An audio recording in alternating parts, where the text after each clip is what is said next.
It is a completely different team than 2 weeks ago. I mean, 2 weeks ago, part of the fan base was questioning the head coach and wondering if the transfer portal has impacted this program in levels that the program could never rebound from. Now we're on the talk show singing the praises of Jake Groves, who seems like he can't miss, championing and giving props to Mr. Minor, Jordan Minor, who's brought some interior toughness that this team absolutely needed. Hootie Ratcliffe is in the house, the star of the Jerry and Jerry Show. He was at the John Paul Jones Arena last night. Before we start the program, the mics are hot. Cameras haven't started yet. We'll get rocking and rolling. Hootie, have you seen a butt whooping like that in a while? It's been a while, Jerry, no question about it. I mean, I was thinking this morning, if this had been a college football game, it would have probably been equivalent to Alabama beating Auburn something like 80-3 with 10 quarterback sacks and 4 interceptions and holding them to 25 yards of offense or something. But it was a humiliation is what it was. They annihilated Miami, and Miami was helpless. They couldn't do a thing. Jim Larrañaga looked like he wanted to take the basketball and go home.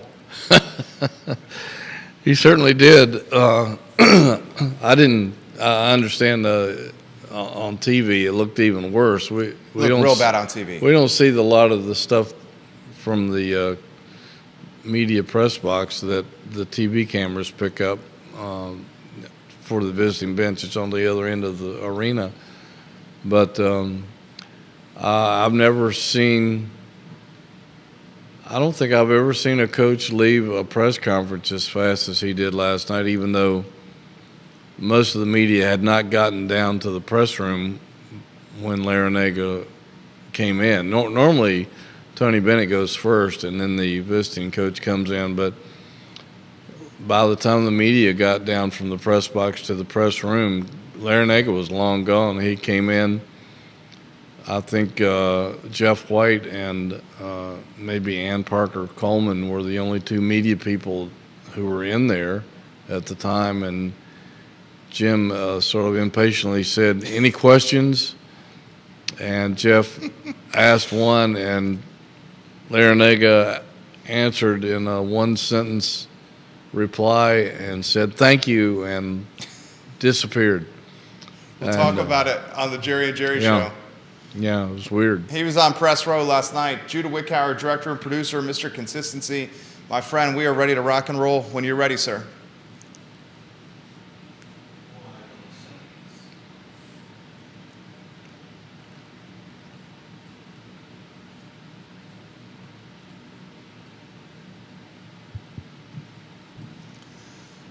Good Tuesday morning, guys. My name is Jerry Miller, and thank you kindly for joining us on the Jerry and Jerry Show. We are live wherever you get your social media and your podcasting content. And what a difference a couple weeks makes for a Virginia basketball team that is riding a 7-game winning streak. A Virginia basketball team that is riding a 23-game home winning streak, which is the longest home winning streak active in the nation right now. A team that looks completely reinvented and revitalized with Jordan Minor inside, with Jake Groves looking like he cannot miss a jump shot. It's almost gotten to the point with Groves where you're shocked when he misses. With Dante Harris coming into the starting lineup and offering fantastic on-ball defense and an alternative ball handler for Reese Beekman, who looks like a completely different basketball player than he did last semester or at the close of 2023. Beekman hunting his shots, especially around the rack and the rim as he's looking to finish in the paint. Judah Wickhauer is the director and the producer. If we can go to the studio camera and let's welcome the Virginia Sports Hall of Famer. He's got 40-plus years on the beat. The man is a multi-time Virginia Sports Writer of the Year. He has got every accolade and trophy known to media mankind. And he had a fantastic vantage point, my friend Hootie Ratcliffe did, on press row last night at the John Paul Jones Arena. Hootie, I was watching on TV. You got the VIP spots on press row. On television, Jim Larrañaga was brewing. I mean, he was like outside the huddle, arms crossed on the bench, refusing during timeouts to even take part of his team's huddle. He was that angry. Yeah, I was talking to Corey Alexander after the game. Excuse me. Got a little bit of a frog in the throat. But, yeah, Corey was saying, were you able to see Jim during the timeouts? And we said, no, we couldn't see the visiting bench that well. And we were usually probably tweeting anyway. So, but yeah, apparently Jim was disengaged from his team, and I don't know if that was just him showing his displeasure in the way they were responding or not responding, or if he just felt like it was a hopeless situation. And that's a very atypical of Jim Larrañaga, who's normally is active and affable, and is engaged as any coach in the country. Renee Pettiford, we'll get to your comments here in a matter of moments. We love Renee Pettiford watching the program. We have fans in Lynchburg and in Richmond and Virginia Beach with questions right now. We'll welcome Northern Virginia to the show, folks in Tennessee and in Georgia on the broadcast. You, the viewer and listener, can ask Hootie Ratcliffe questions about this basketball team live on the show. Just put them in the comment section, and I will relay them live on air. Hello to Bill McChesney in Charlottesville. Hootie, we'll get to you. I want to highlight the positives first. Everything was clicking last night. Where do you want to start with what you saw? Defense. I know that those people get tired of hearing about it, but that's it all starts with defense, and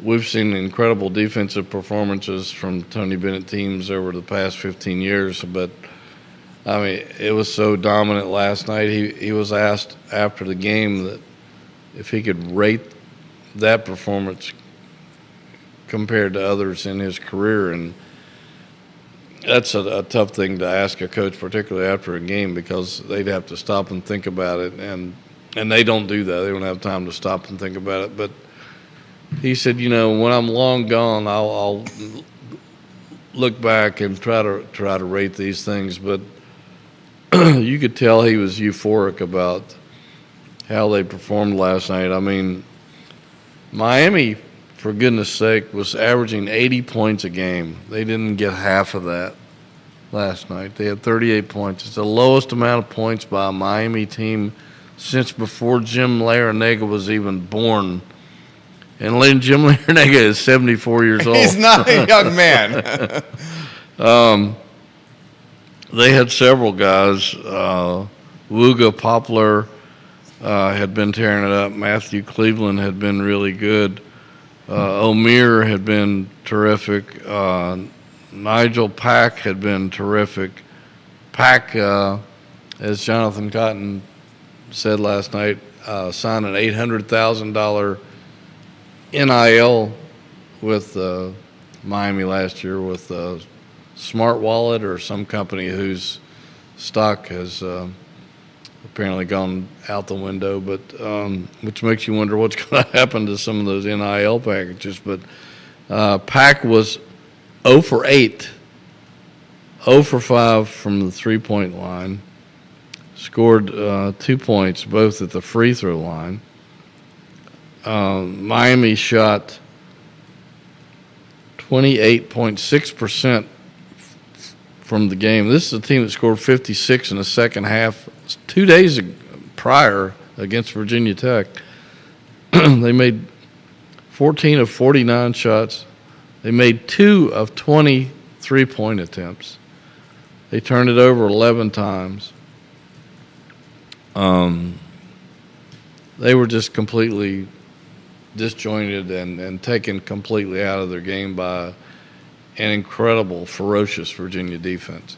Comments coming in fast and furious right now. We'll get to Renee's comments. We'll get to Thomas's comments. We'll get to Carter's comments, Jennifer's comments, Jackson's comments on the program. We'll get to Hootie's Twitter feed with the old ball coach and the 757 giving CTB some props for coaching them up right now. Let us know if you have props or comments or questions for Hootie. Put them in the feed. We'll relay them live on air. Let's get to this one on Reese Beekman. This is a fantastic one from Carter. Beekman looks like a completely different player. Please highlight what is doing well, what Reese is doing well, and why he looks different from just a month ago. It's a great question. Yeah, I think it's just his natural progression. I think we talked to him back in October about what to expect from him, and he talked a lot about going to the combine and working out for pro teams and all that stuff, and talking to scouts and GMs and coaches, and I think he walked away from that experience with more confidence, particularly offensively. We already knew he was a great defensive player and a great ball handler. He's like a lot of guys, and I think he was just reluctant to take shots sometimes. He would defer to other people. Part of that's being just an unselfish player, but I think he learned in that environment when he was going up against guys every day who were trying to carve out a pro career, about how aggressive you have to be and how you have to hunt shots.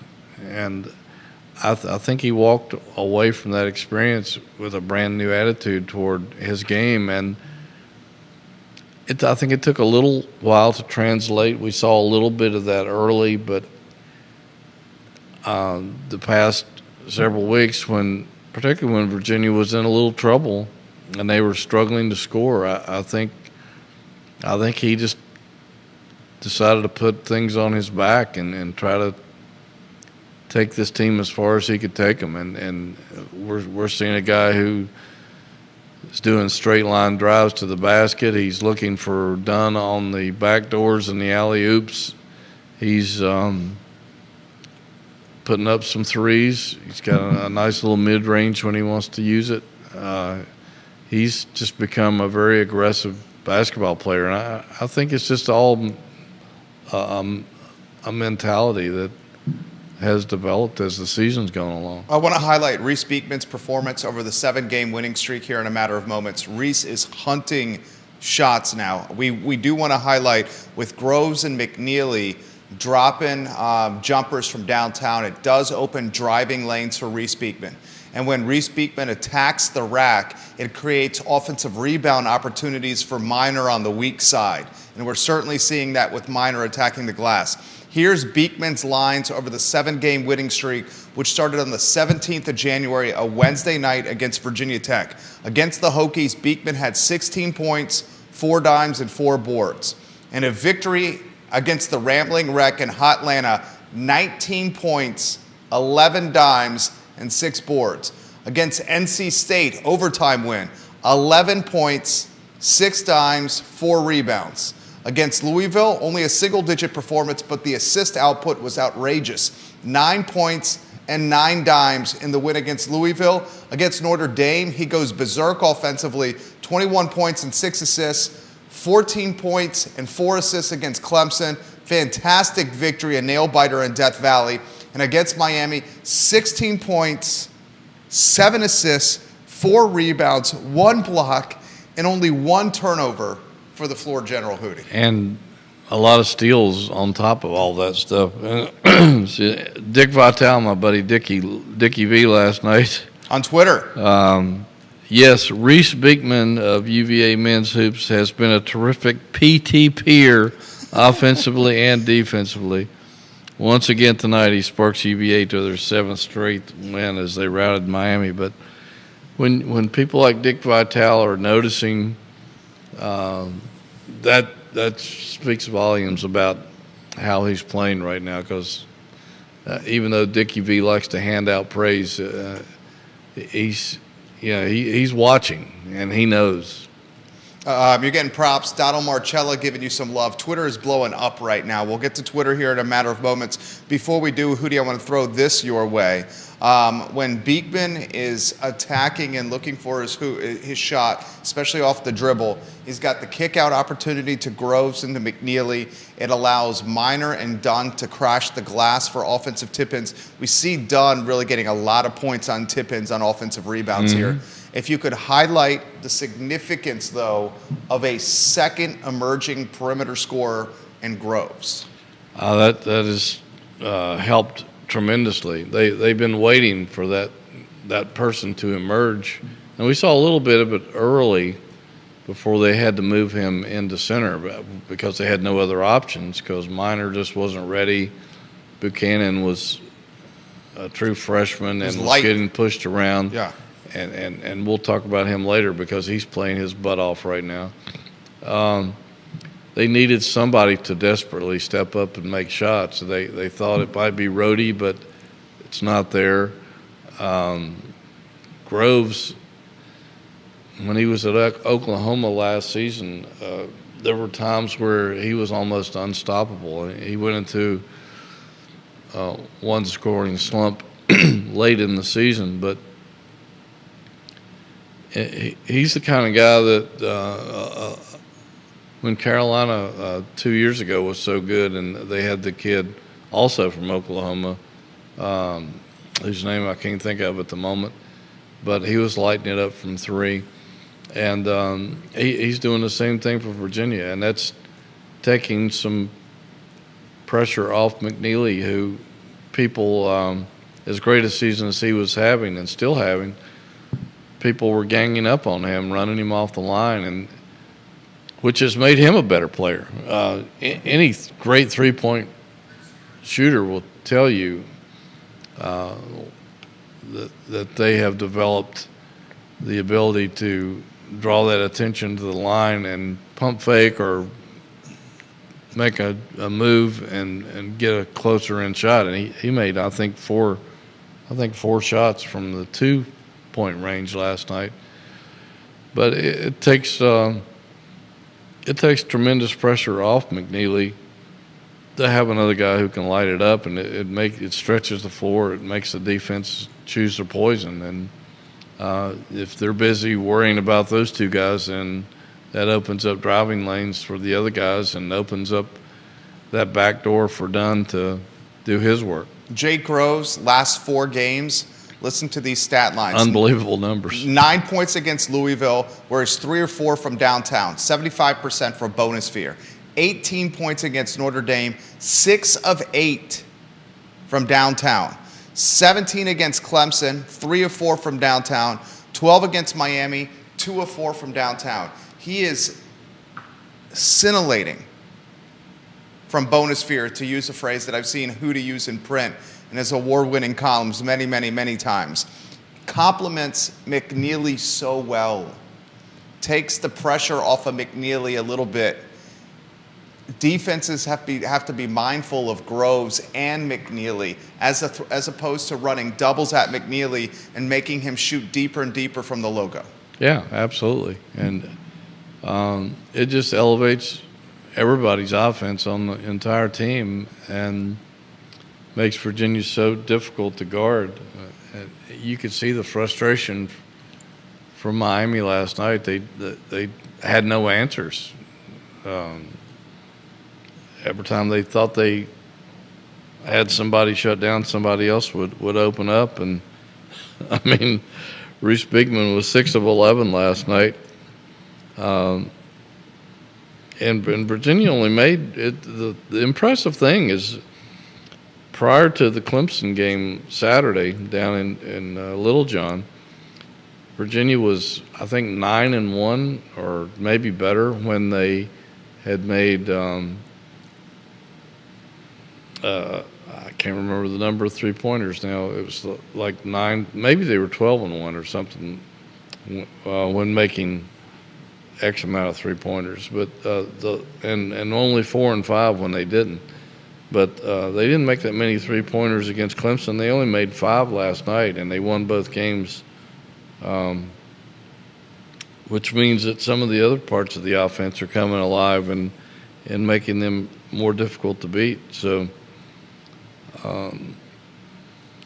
again, it's like some of the Virginia teams in the past. You have to choose your poison.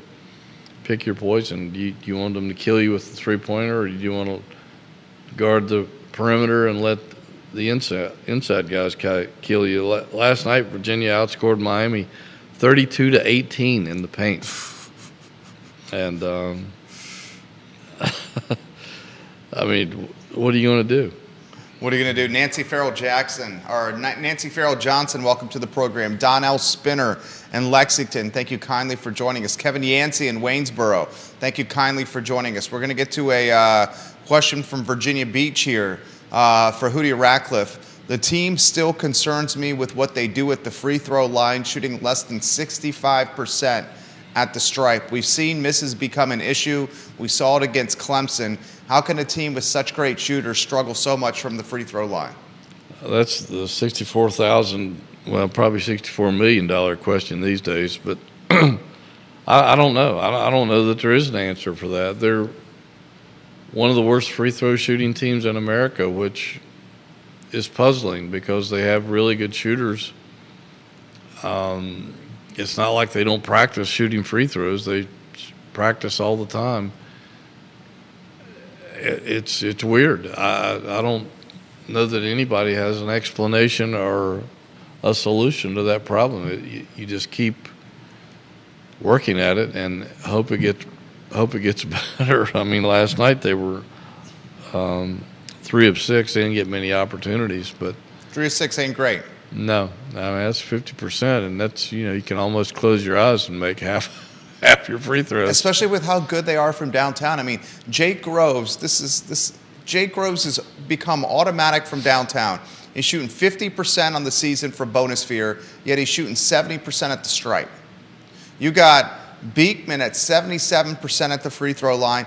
Really, the only automatic guy at the free throw line is Isaac McNeely at 89%. Ryan Dunn, who's going to be in there at crunch time, 58%. Rhodey's at 33% for the season from the free throw line. Bond, 64%. Jordan Minor, 60%. Blake Buchanan, 56%. Dante Harris, a miss at the free throw line against Clemson. 50% for the transfer from Georgetown here. I know they practice. It's just a mental aspect of it. That's all it could be because, they look at these guys' techniques on film to see if there are any flaws. They work with them in practice. They get up plenty of shots. It's got to be a mental thing because, again, they look at the mechanics and most of these guys are good shooters. So it just doesn't make sense. It doesn't equate. I don't. Maybe they need to bring in the free throw doctor guy. How about Bob Rotella? Maybe Bob Rotella has an answer. He worked with Jim Larrañaga's when Jim was an assistant coach here with Terry Allen back in '84 when they went to the Final Four, and he worked with that team a lot on particularly Olden Polynice at the free throw line, who was just a horrible free throw shooter at the time, and helped. So yeah, maybe Dr. Bob is the answer. Bob Rotella, for those that don't know, is a sports psychologist. He does specialize in golf, but he has crossed many sports lines. He lives in the Keswick area in the Glenmore neighborhood, plays a couple rounds of golf almost every day, then finishes it with a soda pop or two in the clubhouse. Chad Wood, watching the program right now, he says, so I guess the game has not passed Tony Bennett, like Twitter said 3 weeks ago. If only they had a coach that could shoot. That's a little zing right there at their free throw struggles. Judah, if you could put on screen this lower third, so folks know we're talking Tony Bennett right now. Is this Tony Bennett's best coaching year in Seville? And coaching ing, if you could. That's a question for the Virginia Sports Hall of Famer.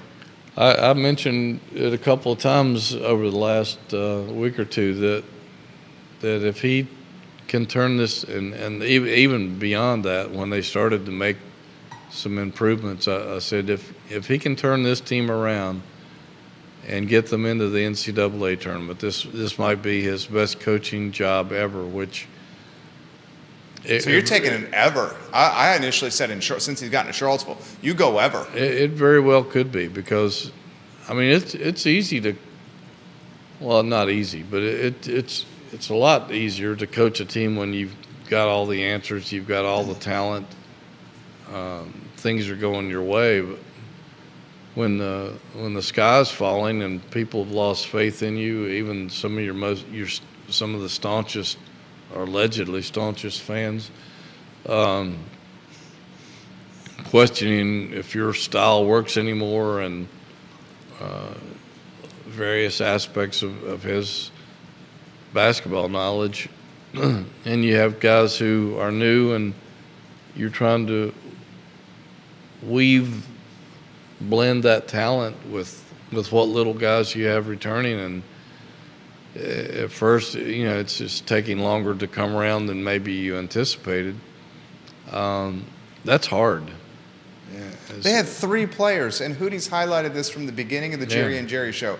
3 players this season return with any minutes of significance.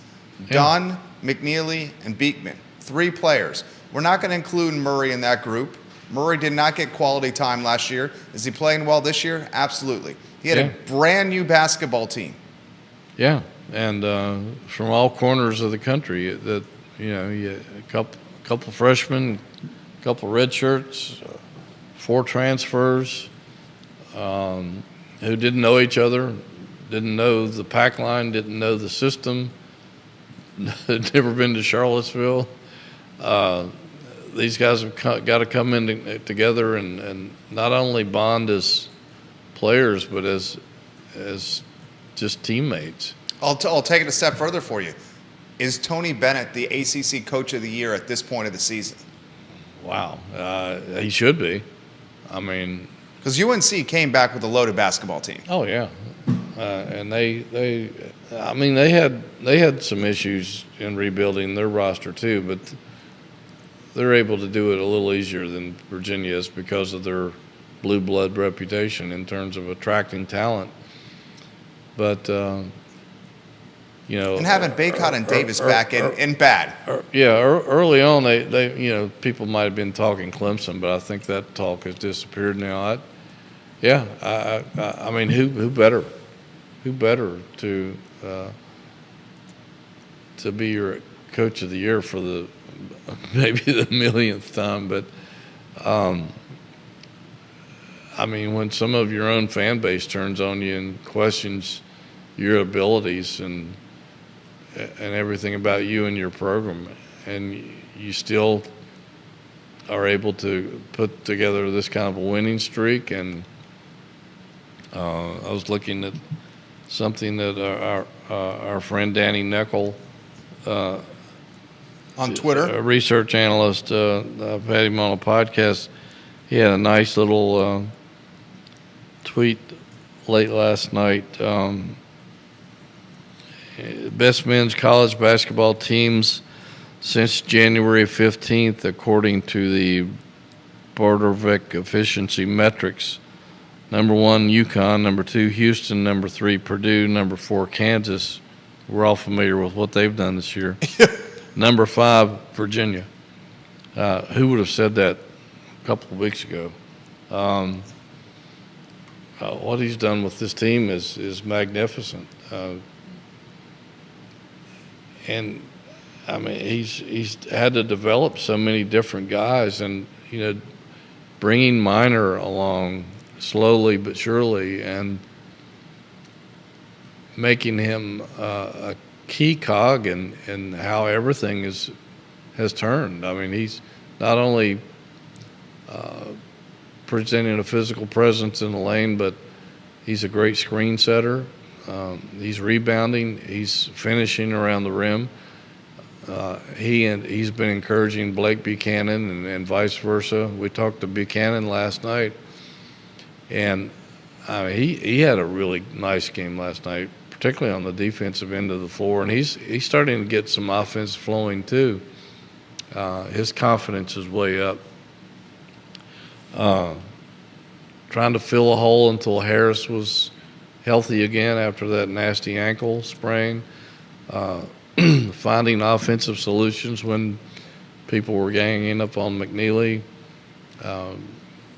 Being able to, with Minor being efficient, that allows them to move Groves back out to his natural position, a stretch forward where he can cause all kinds of damage. Beekman just playing out his kazoo. Dunn still probably needs a little more offense to hunt shots a little bit more, but you let him anywhere near the basket and you're dead, because he's just gonna wipe you out. Rhodey's still searching, but and Tane Murray has been a nice contributor too. A lot of people didn't think that he would be a factor at all this year, but he's coming in and giving them some depth and some minutes and some scoring when they need it. Not only scoring from downtown for Tane, he's showing signs he can put it on the deck and get to the rack. Yeah. And he makes heady plays. He takes care of the basketball. He's not the most athletic guy out there, but he comes in and provides solid minutes. You mentioned Jordan Minor. Minor, fantastic against Clemson. I know he had the boneheaded foul at the end of the game. Yeah, I'm sure he regrets that. He had regrets. You should see. I saw his face on television. The man was crushed by that foul. Could have been very costly. But we look at what he did against Clemson's big man, and he performed admirably. Yeah. I mean, Clemson's big man he finished with 19 points, but 10 of those points were at the free throw line, and it was 4 of 16 from the floor. That says something. That says a lot. And you got to love it for Minor. He's a great kid with an incredible personality and great confidence throughout all of his struggles. And you pull for guys like that who people have kind of written off, and you know, here he comes, and he could be the MVP of the whole team if you stop and think about it. Because if he doesn't emerge, do things change? I don't know. I don't think so.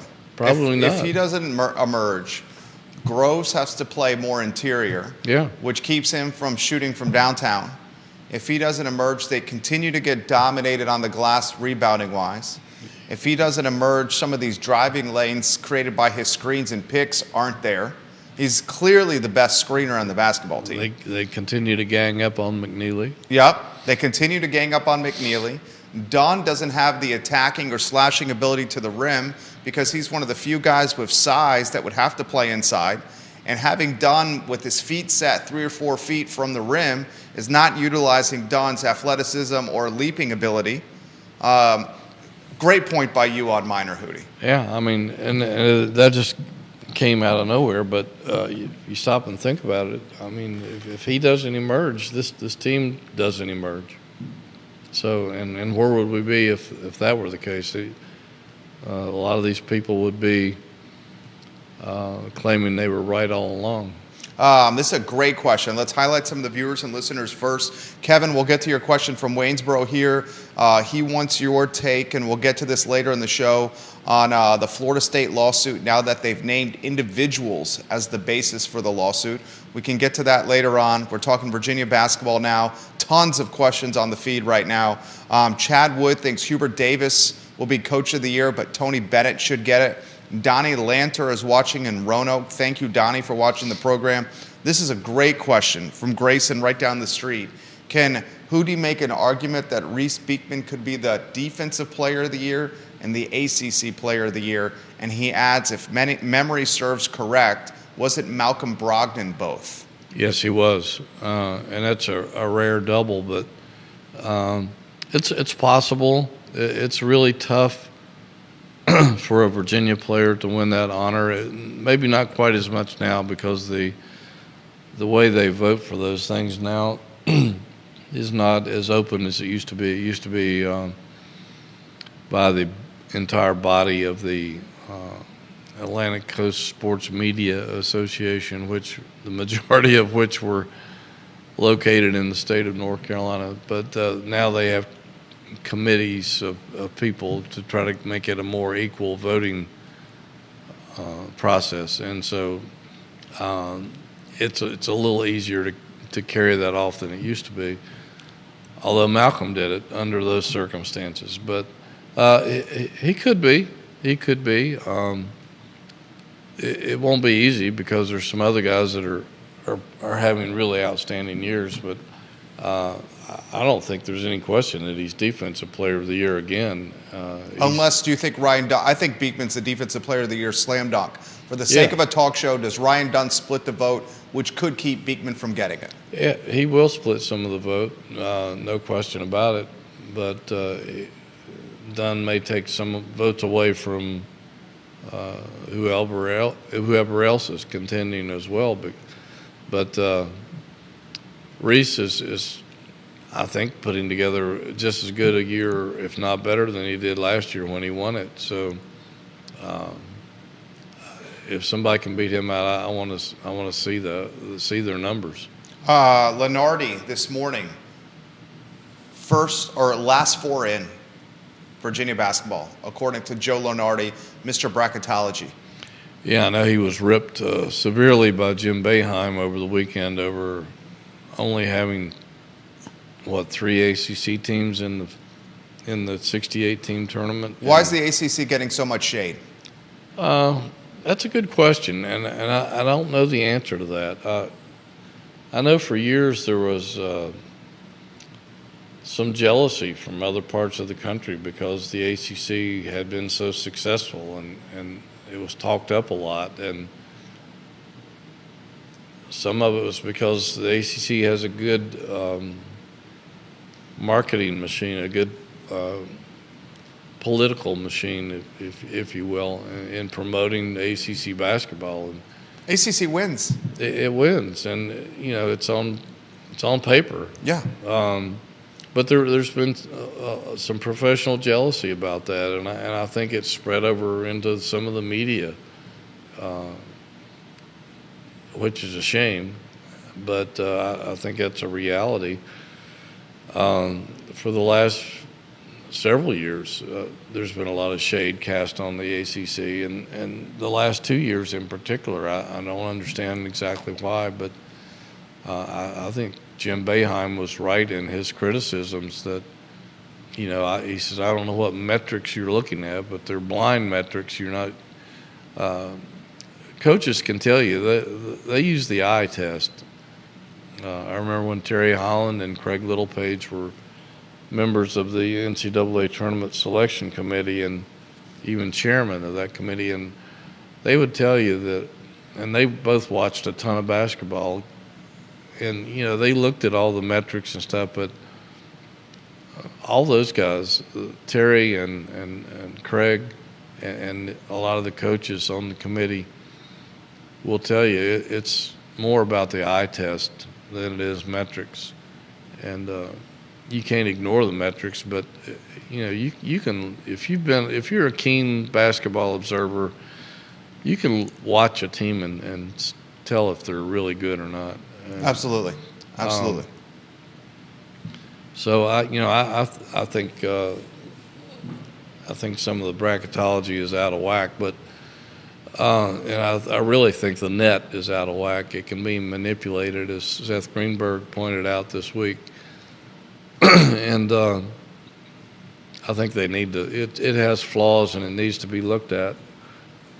But yeah, I've seen some different bracketologies having them as the last four out. I've seen that. The last four in. Even one had them in the tournament. So it'll be interesting to see how it plays out. But if they can just continue to play the way they're playing and not stub their toe, I don't think they're going to have any problems. I'm going to throw this to you. Reese Beekman right now, he is leading the Atlantic Coast Conference in assists. Yeah. With 6.1 assists per game, Nathan George at Georgia Tech is second. He's a full assist per game behind Reese Beekman. Reese Beekman is leading the ACC with 2.4 steals per game. Judah Mintz, not Judah Wickower, Mr. Consistency, but Judah Mintz from Syracuse. I'm sure your jumper is just as wet as Judah Mintz from Syracuse, Judah. He is second in the ACC with 2.1 steals a contest. We got a legitimate argument here for Reese Beekman, maybe double dipping Defensive Player of the Year, which I agree with you. I think is a slam dunk. He's the Defensive Player of the Year, which would make him two-time Defensive Player of the Year in the conference. R.J. Davis is very compelling at UNC. He is. He's the guy that's running that train down there. 21 points plus a game. Reese is at 13-6. So a fair discrepancy there between R.J. and Reese. The short list has got to have Reese for Player of the Year. He's going to get votes for sure. There's no question about it. It's How's that vote work? I think now there's two or three teams. There used to just be one team, the media team. It was the Atlantic Coast Sports Media Association. Used to be everybody who was in the association got a vote. And then at one point the coaches would name their own team because they didn't necessarily agree with the media's team, although it was usually pretty much the same. And the AP would do their own team. Now, I'm not sure how many teams there are now, but I think the way the Media Association does it now is they pick a couple of voters from each state rather than let the mass amount of people do the voting. They'll pick some people that they're have confidence in and not regional bias, and people who know college basketball to do the voting. So I think in that aspect, it's a little more fair because you don't get the regional bias that you used to get. Liza the dog loves what Hootie is saying right now. The I Love Seville mascot is making some noise off the studio right now. Hootie loves dogs dearly, and every single morning that he comes to the Jerry and Jerry show, he slips her a little piece of bacon. And bacon seemed to be a theme last night at the John Paul Jones Arena.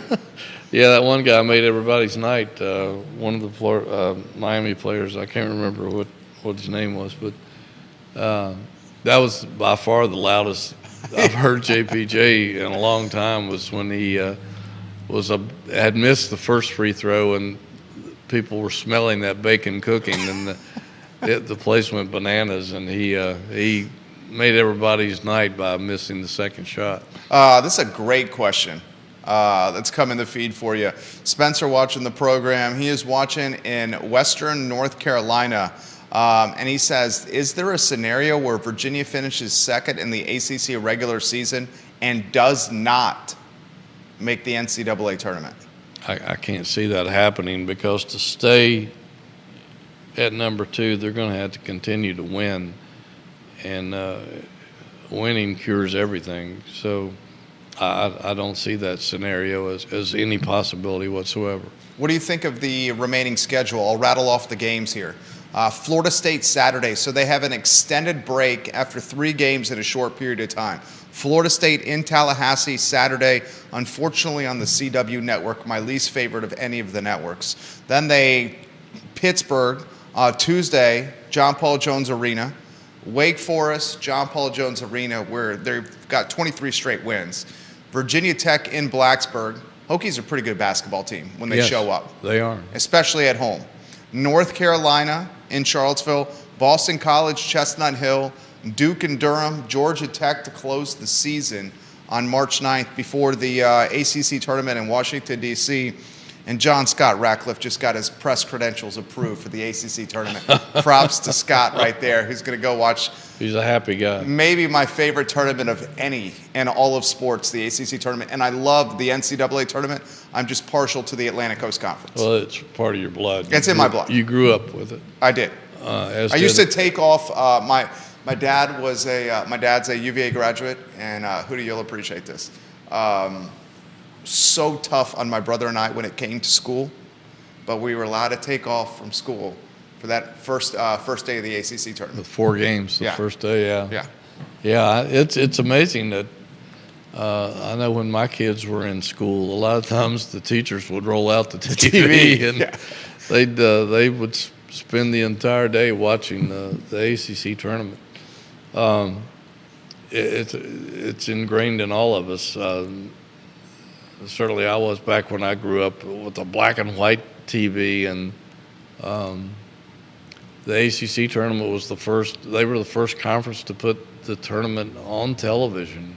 C.D. Chesley was way ahead of his time, and Skeeter Francis was the PR machine that got the ACC going nationally. But the ACC Network's series on the ACC tournament was one of the best things I've ever seen in my life. If you haven't seen that, I highly encourage you. I'm sure they'll bring it back near tournament time, and it's some fascinating stuff. Even though I grew up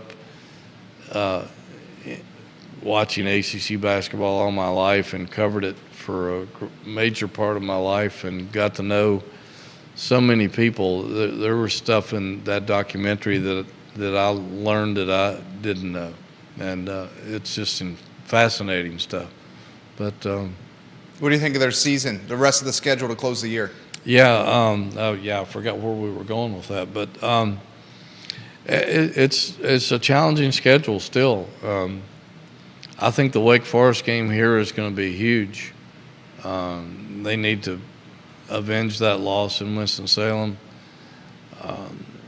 Pitt is sneaky good. You can't take them for granted.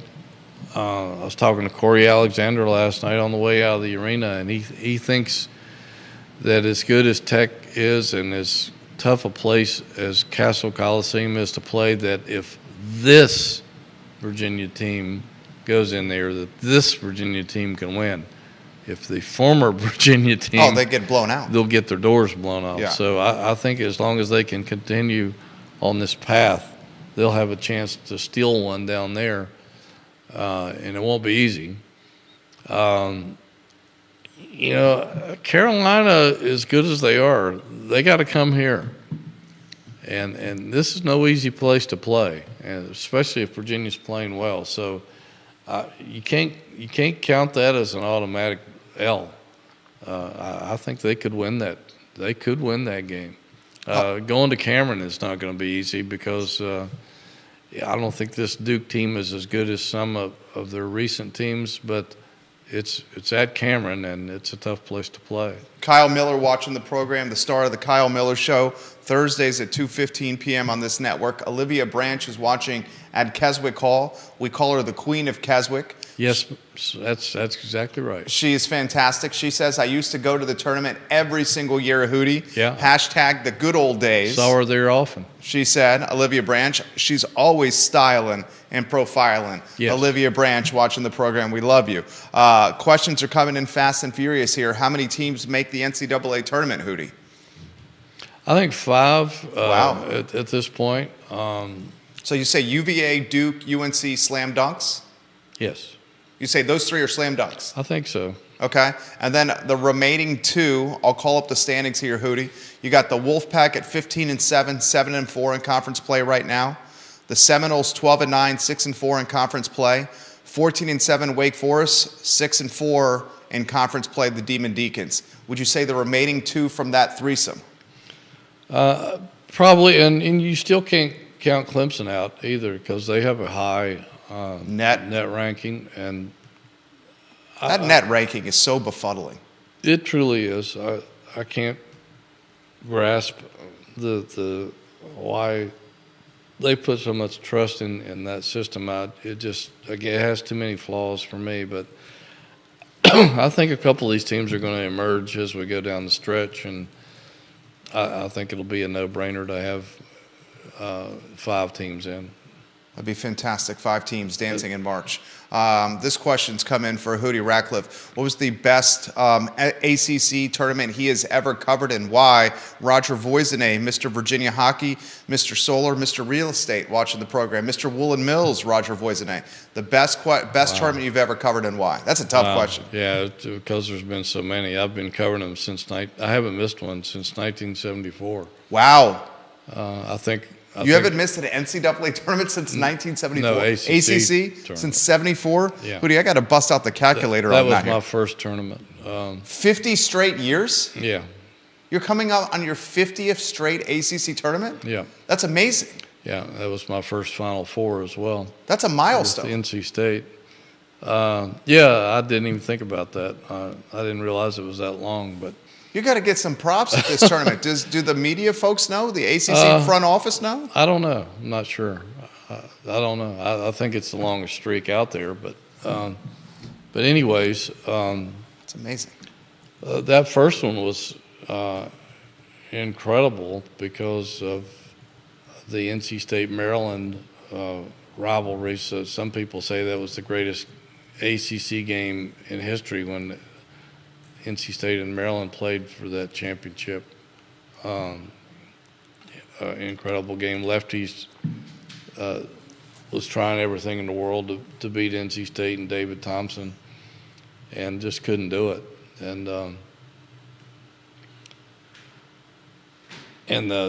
So that was one of the most incredible tournaments. 76 with Virginia pulling off the 3 upsets in 3 days. Some of the Ralph tournaments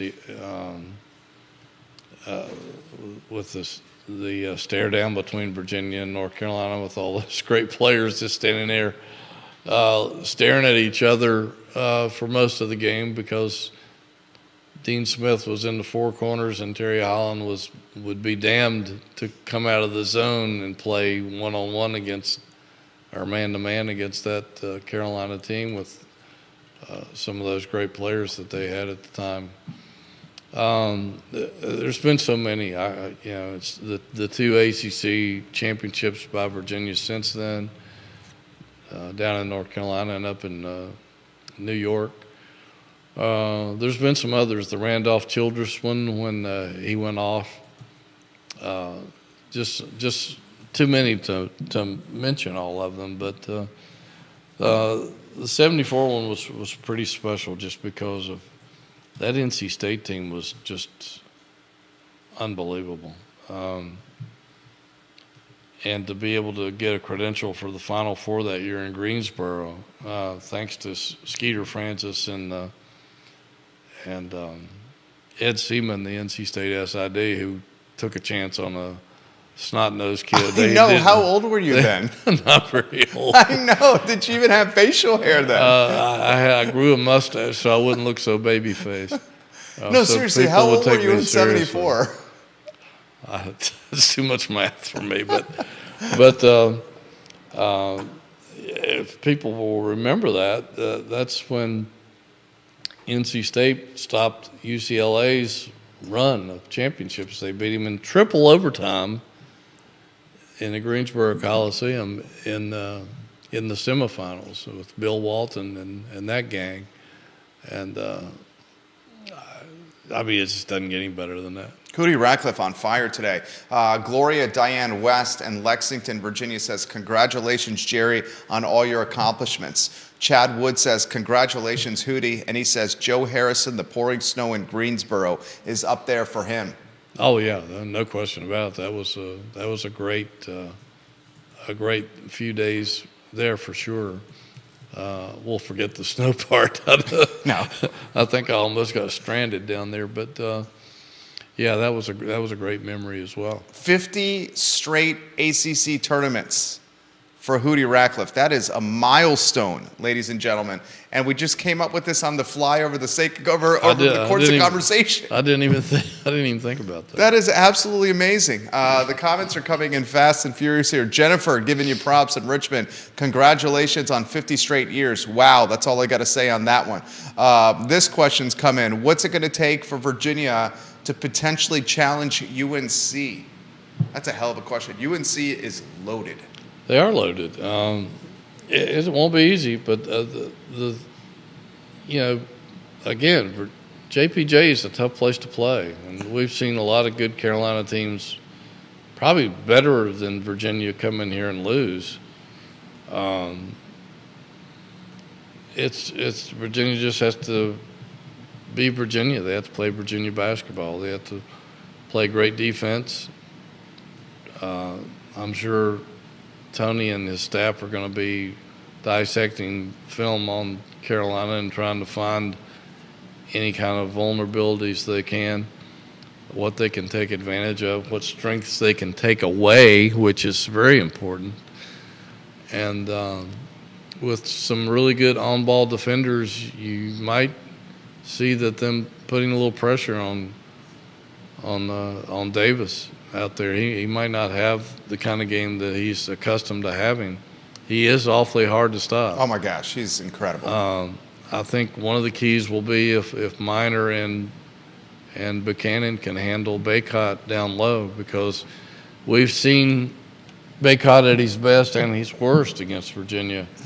There's been times where he has dominated the paint and Virginia had no answer, and there's been times where they completely shut him down. What do you think of Bacot's statement on the ACC talk show that the Atlantic Coast Conference runs through him? Did you see that statement? I heard about it. I was a little surprised for him to make a comment like that, because it's great to have that kind of confidence in yourself. We'll see. We'll see. Time will tell. Time will absolutely tell. He makes the point that, remember, North Carolina hits the John Paul Jones Arena, maybe the toughest place to play in the country right now. And I know there's more challenging places, perhaps from a audio or noise level, than the John Paul Jones Arena. But the Hoos right now have the nation's longest home winning streak at 23 games. And the last time I checked, winning is how you gauge in sports. Comments are coming in fast and furious. This is a really good one for you from Thomas. Please help us understand how the top 25 polls work and how Virginia is still in receiving votes in both. Well, the two polls, one is Right Media poll, which they have, I think there's 2 voters from each state, I believe, that the AP, whoever the AP writer I think is in each state, tries to find 2 people to vote, and they vote every weekend. I think it's harder to find good voters now because of a couple of reasons. A few years ago, when sports journalism got caught up in a big ethics campaign, some of the people felt like it wasn't proper for them to vote in polls. So some of the good voters stopped voting. Also, when the AP poll became more transparent and they published the writers' votes, that discouraged some guys from wanting to continue to vote, because it wasn't worth the trouble to vote West Virginia 24th when their fans thought they should be in 12th, and you would get your Hate inbox bombarded with vile comments. To a lot of media people, it's not worth the trouble. So I'm not saying people aren't qualified to vote, but I don't think you have the pool of experienced voters that you used to have. So I think that's probably affected some of those polls. The coaches poll, I don't know what it's like today, but I know back in the day, a lot of the coaches would turn that vote over to their sports information director to do the voting for them. They just didn't want to be bothered with it. I know some coaches did take it seriously and voted themselves. I don't know what it's like today, but that's the difference in the 2 polls. Virginia in receiving votes in both polls, ladies and gentlemen, a little bit higher in the AP poll. Actually, let's see. St. Mary's is 26, TCU 27, Indiana State 28, Boise State 29, Colorado State 30, Virginia 31 in the AP poll right now. St. Mary's 26 in the coaches poll, Indiana State 27, 28 TCU, 29 Colorado State, 30 Virginia in the coaches poll. So basically in the same position here. This question's come in. It's outside in the ACC type of question. Is UConn the best clear-cut team in the country? I say this on the talk show, previous shows. My wife went to UConn, graduated from UConn. You have inside information. We watch every single UConn basketball game. She's a diehard Husky fan. She loves the Jerry and Jerry show. She's watching right now. For my money, I don't see any team beating UConn. This team is absolutely loaded. I haven't seen them as much as I'd like to, but I know they have a great coach and an incredible fan base up there.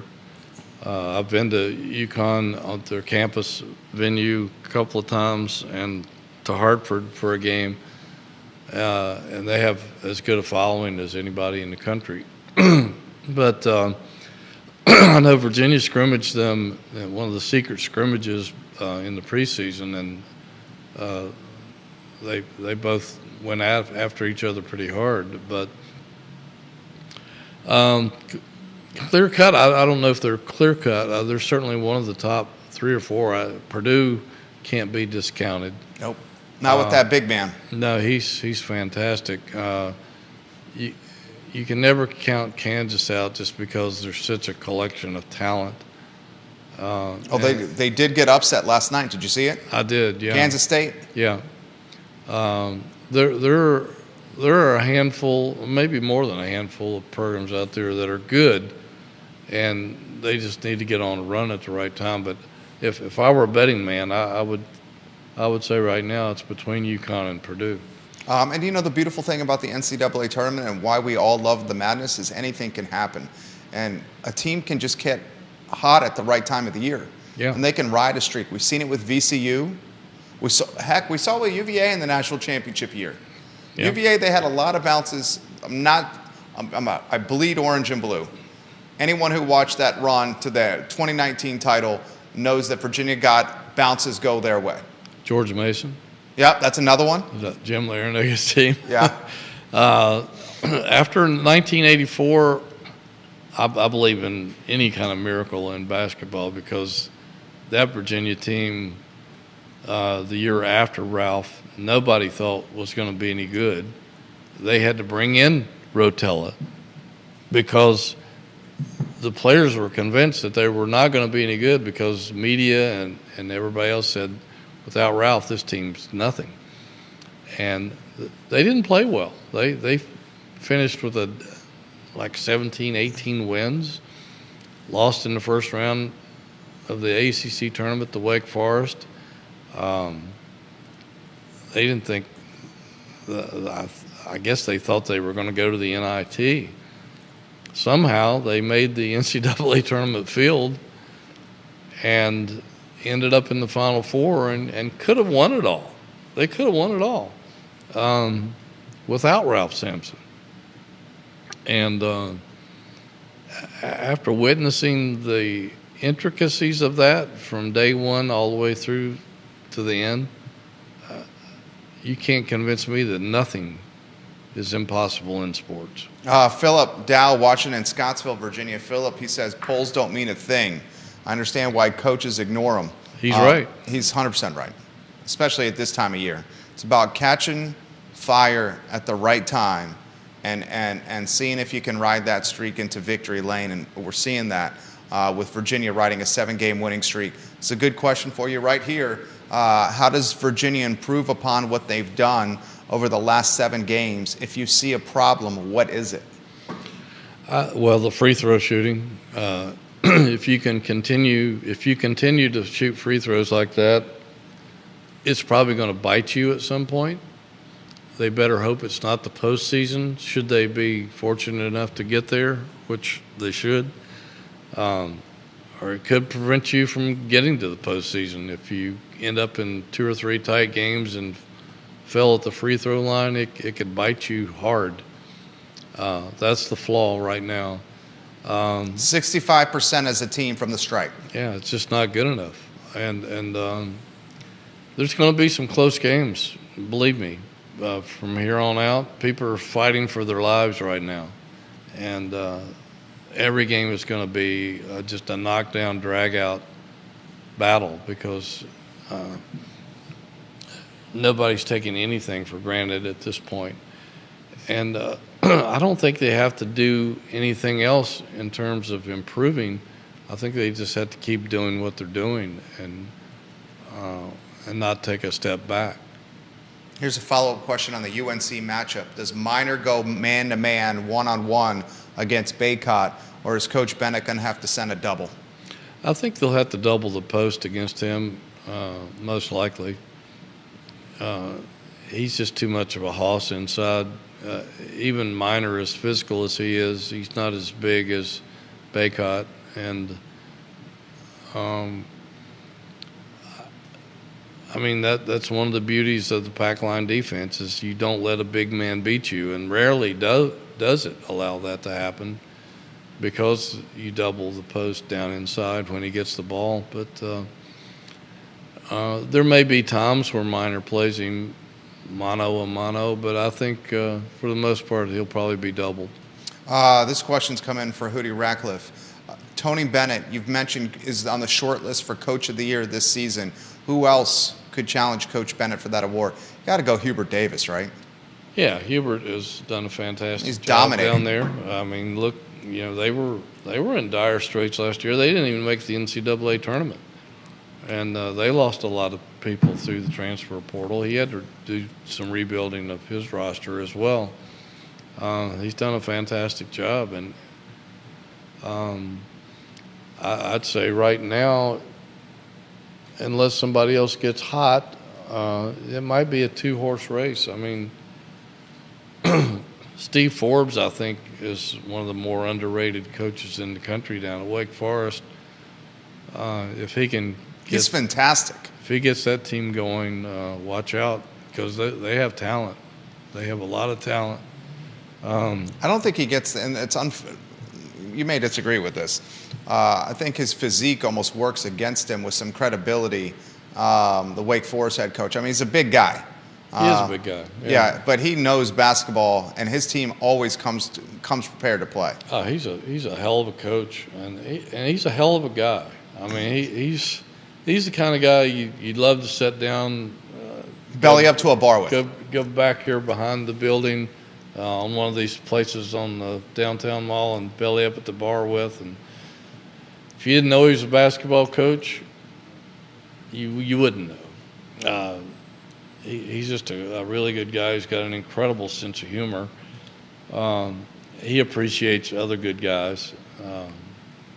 He was one of the guys that was singing Mike Bray's praises last year when Bray was having a hard time at Notre Dame. He's just a good guy and a good coach. And I think Wake Forest basketball is in good shape to have him there for a long time. Absolutely. Here's a great question for you. Viewers and listeners, you guys have made this program well. Time is absolutely flying. I promise we'll get to the Florida State lawsuit question here to close the program. Virginia basketball, if they get an ACC tournament, if they get an ACC regular season victory and do well in the tournament, what seed does Hootie think they could be picked in the big dance? Oh, wow. I'm not very good at that. Yeah, it's so difficult I'm not one of these guys that studies the field like some of our friends do. I have no clue. I'd have to sit down and take a look at it. If they can continue on this path, I don't know. I think they'll be okay in the seeding, but I don't really think it matters, honestly. I mean, we've seen them falter at number 1 seed and number 2 seed, and we've seen them falter at lower seeds. So, and we've seen them succeed. So I don't really think it matters where you're seated. I think it's just a matter of how you're playing when you get into the tournament, and if you're able to maintain that level of play. They've been a disappointment since 2019 in the postseason, and they need to do something about that. And this year would be a good place to start. Hootie Ratcliffe on fire today. 11:26. Time flies when you're having fun. Florida State lawsuit. Individuals named. It's getting nasty. Yeah, I mean, who knows where this is going? They've sued and countersued. The ACC has hired 5 or 6 attorneys from a law firm in Tallahassee. Some of them Florida State grads who'll be fighting against their own school. It's going to get nasty. There's probably stuff that's going to come out that's going to embarrass Florida State and the ACC at some point. It depends on how nasty the attorneys want to get.